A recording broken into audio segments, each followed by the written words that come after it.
Pemimpin yang menganjurkan bakar-bakar di Republik ini, itu adalah pemimpin pengkhianat, saudara-saudara kalian.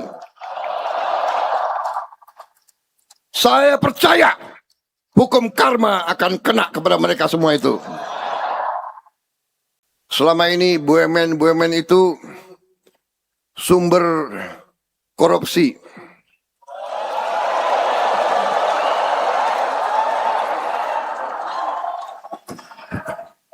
Saudara ingin presidenmu bicara apa adanya kan?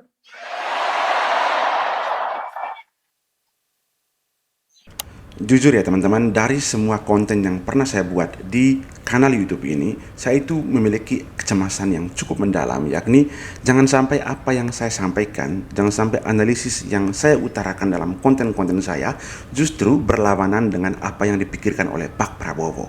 Namun pada hari ini semuanya sudah terjawab. Selama 6 bulan, selama hampir 2 tahun, saya selalu menulis dan menyampaikan isi pikiran saya terkait dengan ada apa di balik kebijakan Pak Prabowo. Dan salah satu kata atau kalimat yang sering saya sampaikan adalah ekonomi trickle down effect yang sama sekali tidak berguna, atau ekonomi yang menetes dari bawah ke atas. Biarkan orang kayanya bertambah kaya, lalu kemudian kekayaan itu akan menetes ke bawah dalam bentuk lapangan pekerjaan bagi masyarakat kecil. Dan saya bersyukur teman-teman, karena pada akhirnya Pak Prabowo mengucapkan kembali kata-kata yang pernah saya sampaikan berulang kali di konten-konten saya, yakni dia juga sepakat bahwa ekonomi trickle down effect itu sama sekali tidak berguna dan tidak bermanfaat bagi bangsa Indonesia saat ini. Pada pidato ini teman-teman, tolong simak baik-baik, karena isi pikiran Pak Prabowo pada akhirnya nyambung dengan seluruh konten dan narasi-narasi yang pernah saya sampaikan sebelumnya. Dan semuanya mengarah kepada satu hal, yakni reset total Indonesia. Atau dalam bahasanya Pak Prabowo, yakni perubahan secara asasi atau perubahan secara mendasar ekonomi Indonesia. Dari yang sebelumnya menetes dari bawah ke atas, menjadi kekayaan negara, keuangan negara dipusatkan atau dialirkan seluruhnya ke bawah, lalu kemudian akan memicu ledakan pertumbuhan ekonomi dari bawah, dari rakyat ke atas. Apa yang dilakukan oleh Pak Prabowo ini sangat mengguncang oligarki lama atau sistem lama yang selama ini juga membuat kita terus miskin, hidup dalam kemiskinan dan mati dalam kemiskinan. Tapi ketika Pak Prabowo berani, maka ada satu pertanyaan yang kalian harus jawab nanti di akhir video ini. Dalam minggu-minggu pertama saya jadi presiden, saya sadar betapa kayanya bangsa Indonesia. Tetapi saya juga sedih. Saya juga merasa dihantam di ulu hati saya melihat betapa besar kekayaan Indonesia dicuri.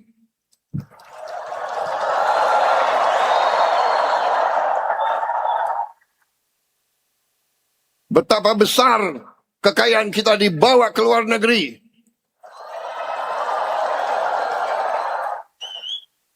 Kita negara besar. Kesulitan, hambatan, tantangan kita besar. Kita baru sadar begitu banyak negara yang iri sama kita. Bangsa kita bangsa yang terlalu baik hatinya. Itu sifat bangsa kita. Kalau ada tamu datang ke rumah kita, walaupun kita tidak punya minuman, tidak punya kopi, tidak punya gula, kita persilakan. Kalau perlu kita ke tetangga, kita pinjam gula dan kopi. Benar, kita hormati tamu. Hanya kadang-kadang ada tamu yang nggak tahu diri.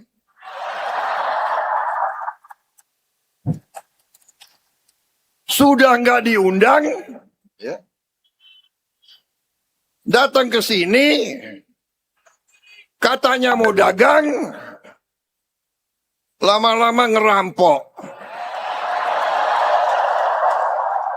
Saya boleh bicara apa adanya, boleh?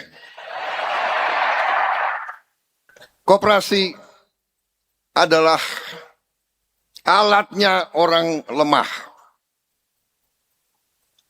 alatnya orang miskin. Tapi seperti sapu lidi, satu lidi, lemah. Tapi bergabung itu kekuatan, saudara-saudara sekalian. Kekuatan ekonomi yang tidak akan bawa uang lari dari Indonesia. Benar?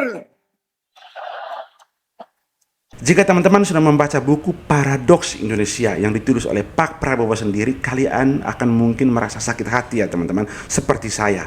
Karena dalam buku tersebut dibongkar semua fakta-fakta bagaimana uang negara, kekayaan negara yang sangat besar justru tinggal dan lari ke luar negeri. Dan kebanyakan negara yang menjadi sasarannya itu adalah negara Singapura. Ya, kalau kita melihat Singapura hari ini sangat kontras dan paradoks dengan Indonesia. Kita negara kaya raya tapi hidup miskin, sementara Singapura yang tidak punya kekayaan sumber daya alam justru menjadi negara kaya. Itu karena apa? Ya karena memang uang kita, uang kekayaan kita kebanyakan mengalir di sana.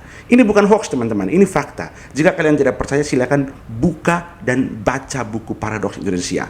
Jika kalian susah untuk menemukannya, silakan isi di kolom komentar, saya akan mengirimkan bukunya dalam bentuk PDF. Nah, teman-teman, ini adalah bukti bahwa kekayaan kita memang banyak di luar negeri. Alhasil, perputaran uang itu tidak terjadi di dalam negeri, malah menguntungkan negara-negara asing. Tapi kemudian ketika Pak Prabowo ingin membongkar ini, banyak orang yang tidak sepakat, banyak orang yang protes. Karena beginilah teman-teman, untuk bisa membalikan ekonomi, untuk mereset ekonomi dari trickle down tadi menjadi meledak dari bawah ke atas, itu harus membutuhkan dua sarana atau dua pipa penyalur. Pipa pertama bernama Koperasi Merah Putih dan pipa kedua bernama makan bergizi gratis. Tapi anehnya, sebulan yang lalu saya dikagetkan dengan munculnya demonstrasi besar-besaran yang dilakukan oleh para mahasiswa yang mendesak agar kedua program ini dihapuskan. Gila nih teman-teman. Bagaimana bisa program yang dirancang untuk memakmurkan seluruh rakyat Indonesia, untuk menghancurkan sistem oligarki, malah minta untuk dibubarkan oleh para mahasiswa ini. Ekonomi kita akan bangkit dari desa, kecamatan, kabupaten. Dan uangnya akan tinggal di desa, di kecamatan, di kabupaten. Kita akan balikan. Kalau selama ini kekayaan rakyat Indonesia disedot, kita kembalikan sekarang. Ekonomi akan turun ke rakyat.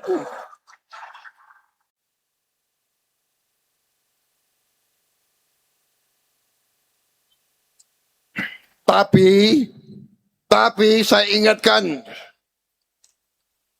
kita tidak anti perusahaan besar, tidak. Karena Indonesia ini negara besar, kita butuh koperasi, kita butuh UMKM, kita butuh swasta, kita butuh BUMN, BUMD, kita butuh semuanya. Ini harus menjadi kekuatan ekonomi. Itu yang saya maksud Indonesia Incorporated. Itu yang dikendaki oleh bapak-bapak pendiri bangsa kita. Bahwa koperasi adalah salah satu sokoguru. Salah satu sokoguru. Kalau kita memperkuat koperasi, bukan berarti kita akan memperlemah yang lain. No. Kita perkuat semuanya, saudara-saudara sekalian. Indonesia kaya, Indonesia akan bangkit, dan Indonesia akan mampu memperkuat semua kekuatan di Republik Indonesia ini. Yang merasa Indonesia suram, silakan kalau mau cari negara lain.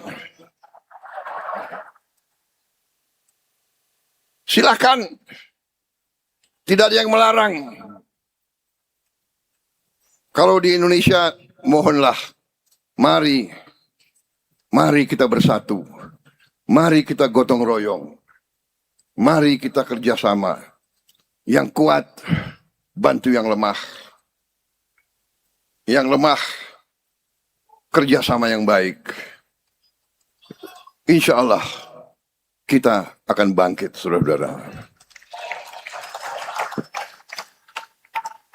Apapun partai kita, semua partai banyak patriot, dan semua partai banyak bajingannya juga.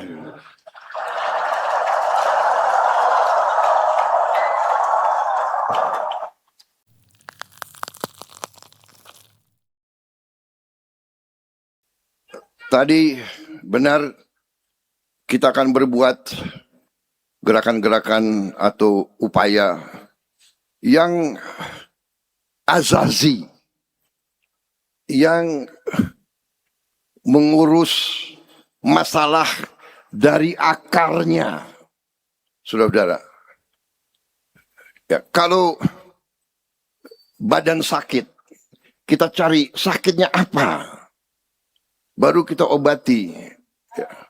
Teman-teman, pernyataan inilah yang mengonfirmasi atau membenarkan premis atau konsep saya selama ini dalam membaca kebijakan Pak Prabowo. Saya berulang kali menegaskan bahwa Pak Prabowo akan melakukan reset ekonomi Indonesia di masa kepemimpinannya. Dan pada hari ini saya senang sekali karena Pak Prabowo juga mengamini itu. Ya, dengan istilah lainnya, bukan dengan istilah reset, tapi Pak Prabowo mengatakan dengan istilah mengubah secara asasi atau secara mendasar. Pada dasarnya sama, reset Indonesia yang saya masukkan juga adalah perubahan yang secara mendasar ekonomi dari yang sebelumnya tadi trickle down menjadi bottom up atau meledak dari bawah ke atas melalui MBG dan Koperasi Merah Putih ini. Jadi saudara, kita mengerti secara garis besar, oke. Dan saya sudah perjuangkan berkali-kali. Karena itu yang saya yakini. Saya tidak percaya dengan teori-teori neolib. Katanya kita berpikir global, tidak ada perbatasan lagi. Ya kan? Jadi ada fahamnya neolib. Kalau kau miskin itu salah kamu. Iya, itu pemikiran mereka. Dan faham neolib itu mengatakan biarlah yang kaya hanya 1%. Kalau mereka kaya, nanti lama-lama kekayaannya akan menetes ke bawah. Trickle down effect. Saya tanya, kalian percaya nggak akan netes ke bawah?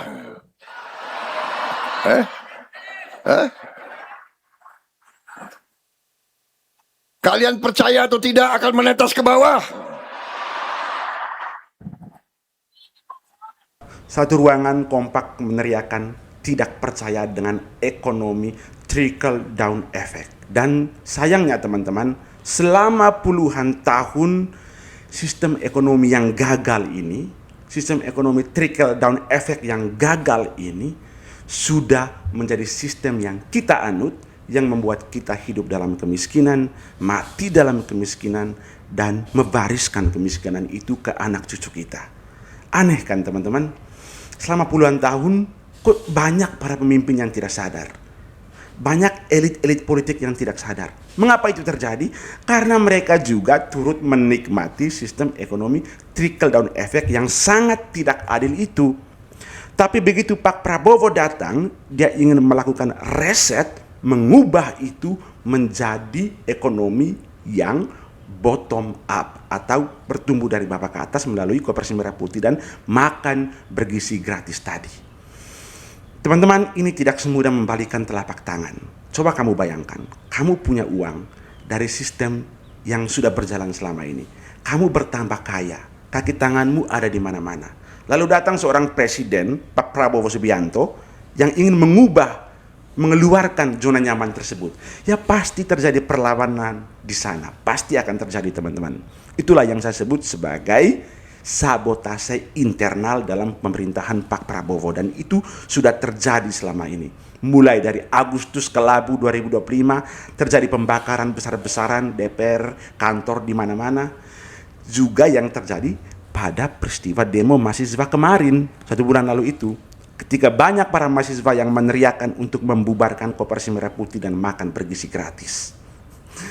Teman-teman, sekali lagi ini tidak punya membalikan telapak tangan. Butuh perjuangan, butuh persatuan nasional, dan butuh dukungan rakyat yang sangat kuat. Jangan biarkan Pak Prabowo berjuang sendirian di tengah kepungan dari kaki tangan para oligarki yang selama ini sudah masuk merembes ke dalam sistem pemerintahan untuk menopang sistem trickle down effect yang sangat tidak adil tadi. Jadi saudara-saudara, tidak ada, dan pemimpin barat sekarang sudah mengakui mereka sudah meninggalkan neolib. Mereka yang meninggalkan. Amerika, Inggris, Eropa Barat sudah tinggalkan. Hanya di kita, saya nggak tahu ada orang-orang pinter yang entah terlalu pinter atau apa, saya nggak ngerti. Apa yang dikatakan Pak Prabowo ini benar sekali, teman-teman. Amerika yang selama ini mempropagandakan tentang neoliberalisme dan demokrasi, justru saat ini mulai meninggalkan ekonomi neoliberalisme dengan sistem yang sangat proteksionisme, seperti yang dilakukan oleh Trump saat ini. Kalau neolib itu kan semuanya bebas, kita boleh impor, kita boleh ekspor. Tapi Trump, coba lihat, dia menetapkan bea cukai, biaya ekspor ke Amerika yang sangat besar, termasuk dari Indonesia. Nah, kalau biaya ekspor ke Amerika itu sangat besar, otomatis Amerika sedang melakukan proteksionisme atau membentengi diri dari produk-produk luar negeri supaya ekonomi mereka bertumbuh di dalam negeri. Itu ekonomi yang sangat proteksionis, bukan lagi ekonomi neoliberalisme yang ironisnya justru selama ini mereka propagandakan untuk dianut oleh negara-negara berkembang. Itu yang pertama, teman-teman. Yang kedua, Amerika sendiri itu sudah mungkin tidak percaya dengan sistem demokrasi yang bisa mendatangkan kesejahteraan bagi seluruh rakyat Amerika. Dan Trump bukan orang naif. Trump sangat menyadari itu. Kalau demokrasi liberal yang diterapkan di Amerika saat ini berlawanan atau berhadap-hadapan langsung dengan sistem ekonomi sosialis komando yang dilakukan oleh China saat ini, demokrasi akan mundur total. Karena sangat lambat. Bayangkan untuk bangun satu jembatan di Amerika butuh berbulan-bulan, harus lobby ke Senat lah, harus lobby ke sinilah untuk bangun satu jembatan. Sementara di Cina dengan ekonomi sosialis komando, mereka cukup satu perintah, hari ini dibangun, 1 minggu lagi jembatannya sudah jadi. Siapa yang lebih cepat? Ya pasti Cina lah yang lebih cepat. Amerika dalam hal ini Trump sangat menyadari itu. Demokrasi sangat lamban untuk bersaing dengan Cina yang progres dengan ekonomi sosialismenya. Kalau begini terus dalam pikirannya Trump, Amerika akan mundur dan Cina akan menjadi penguasa dunia. Karena itulah teman-teman, Trump itu ingin menjadi kaisar Amerika. Dan itulah yang menjadi demo besar-besaran dengan tema demo No Kings beberapa bulan lalu di Amerika Serikat. 8 juta orang Amerika turun ke jalan untuk memprotes Trump supaya jangan jadi raja di Amerika. Tapi sebenarnya orang-orang ini juga orang-orang yang tidak paham dengan cara berpikirnya Trump. Trump ingin bahwa dia ingin menjadi kaisar supaya satu komando seperti Cina agar Amerika itu bisa bergerak mengimbangi Cina, mengimbangi kemajuan Cina yang sangat pesat saat ini. Artinya teman-teman bahwa apa yang dikatakan Pak Prabowo itu benar, bahwa negara barat dan Amerika mulai meninggalkan sistem ekonomi yang bebas tadi atau neoliberalisme tadi dengan sistem ekonomi yang sosialis atau yang punya komando yang tegas. Lalu kita Indonesia bagaimana? Negara berkembang tapi ingin menjadi negara yang paling liberal. Aneh kan? Coba kamu pikirkan saja. Kamu punya modal cuma 1.000. Kamu bersaing dengan orang yang modalnya 100.000. Siapa yang kaya duluan? Ya pasti orang yang memiliki kekayaan atau modal 100.000. Ekonomi liberal itu sangat tidak adil. Yang kaya malah bertambah kaya, yang miskin malah bertambah miskin. Itulah yang ingin diputuskan mata rantainya oleh Pak Prabowo melalui Koperasi Desa Merah Putih dan makan bergizi gratis. Jadi kalau kita mau buat suatu program aliran untuk memperkuat bangsa sendiri, kita diejek, kita dijelek-jelekin. Kita tidak ragu-ragu, saudara-saudara sekalian. Kita berada di jalan yang benar. Kita berada di jalan pendiri-pendiri bangsa kita. Kita berada di jalan yang lurus. Membela rakyat, kehormatan bagi bangsa Indonesia. Membela rakyat, kehormatan bagi setiap patriot. Saya tidak akan ragu-ragu. Saya akan terus untuk membela dan memperkuat bangsa Indonesia dan rakyat Indonesia, saudara-saudara sekalian. Saya minta kesabaran, saudara-saudara. Saudara-saudara, kita sudah buktikan tahun pertama pemerintah yang saya pimpin, kita sudah swasembada pangan, saudara sekalian. Kita tidak import pangan lagi, kita ekspor. Tahun pertama pemerintah yang saya pimpin, baru berapa hari yang lalu, kita launching B50, solar 50% dari kelapa sawit. Petani kelapa sawit ada di Indonesia. Minyak kelapa sawit di Indonesia. Mulai bulan ini kita tidak import lagi solar dari luar negeri.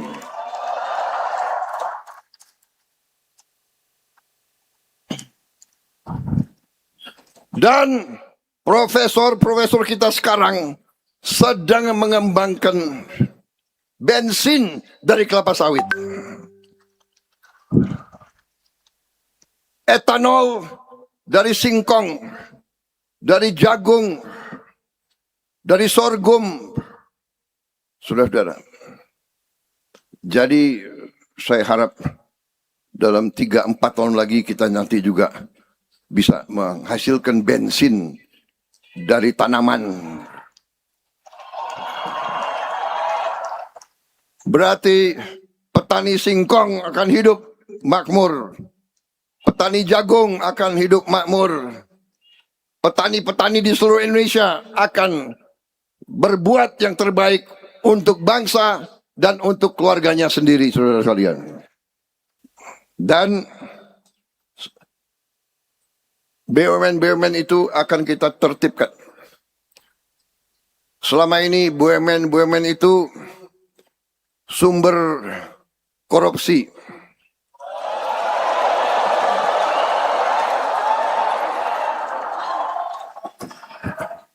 Saudara ingin presidenmu bicara apa adanya kan?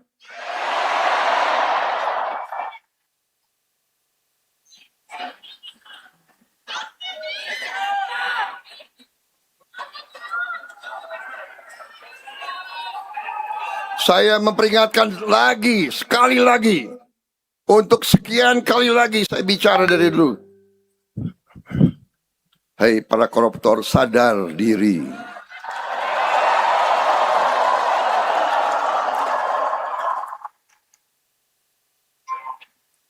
Hentikan praktek-praktek kau. Hentikan. Rakyat tidak bodoh. Hentikan. Kembalikan kekayaan rakyat. Kembalikan dengan baik.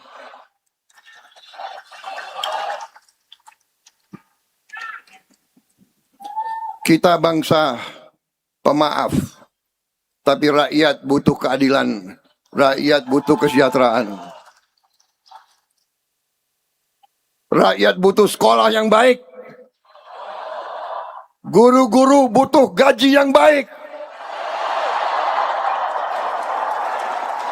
Dokter-dokter, perawat-perawat butuh gaji yang baik. Tentara dan polisi butuh gaji yang baik supaya mereka tidak meres dari rakyat.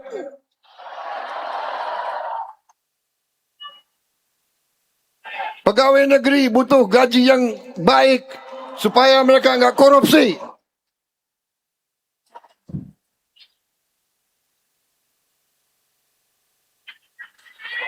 Percayalah, mari kita bersatu semua unsur. Kita berbeda, tidak ada masalah. Berbeda partai, tidak ada masalah. Tiap sekian tahun kita bertanding dengan baik. Nggak ada masalah.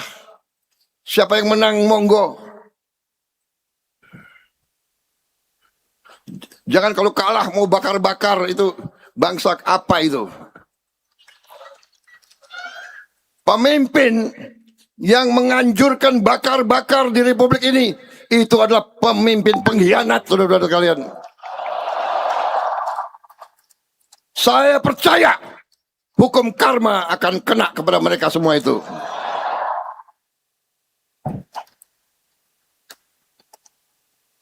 Saya maju 5 kali pemilihan, 4 kali kalah.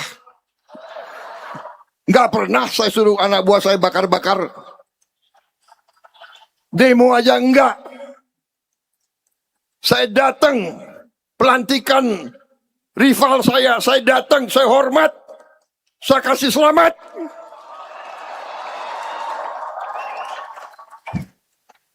Bersaing itu baik. Pertandingan itu baik, iya kan? Sepak bola ada pertandingan kan ada 2. Satu harus menang. Kalau satu kalah masa wasitnya mau digebuin?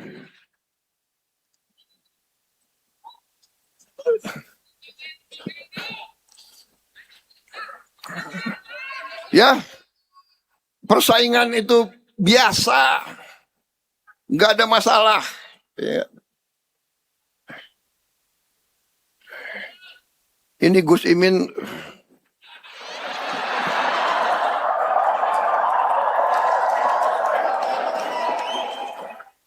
pertama bersama saya, habis itu tidak bersama saya. Tapi nggak ada masalah, karena dalam hati beliau juga ingin yang terbaik untuk Indonesia. Dan sekarang beliau bersama saya untuk Indonesia. Saudara, nggak ada masalah. Siapa lagi dulu yang ngalahin aku? Harus pakai kacamata ini saya. Saya sadar waktu saya mulai bikin koperasi, ternyata kalau tidak punya wewenang, kalau tidak punya kekuasaan, sangat lambat. Sangat lambat. Betul? Kalau orang modalnya kecil atau tidak punya modal, susah dapat kredit di mana-mana. Waktu saya jadi presiden, dengan menteri-menteri kita kebut swasembada pangan. Kita turunkan harga pupuk. Kita naikkan harga pembelian gabah. Kita jamin hasil petani naik. Tapi saya dapat laporan, Pak, percuma Pak, hasil mereka naik. Kenapa? Karena hutang mereka banyak. Karena pertanian itu, panennya itu 100 hari. Nah, selama 100 hari, anaknya ada yang sakit, anaknya harus sekolah, mungkin ada kerusakan ini, dia butuh uang, dia pinjam uang, dan bunganya luar biasa gila. Dia pinjam uang dari lintah darat. dari mereka-mereka yang memberi bunga kadang-kadang 1% sehari. Ini mematikan. Seumur hidup mereka tidak bisa bangkit. Karena itu salah satu kebijakan saya pertama, mungkin dalam bulan-bulan pertama saudara ingat, saya hapuskan hutang jutaan petani yang mereka tidak mampu bayar, saya hapus. Kenapa? Pengusaha besar pun banyak yang nggak bayar hutang.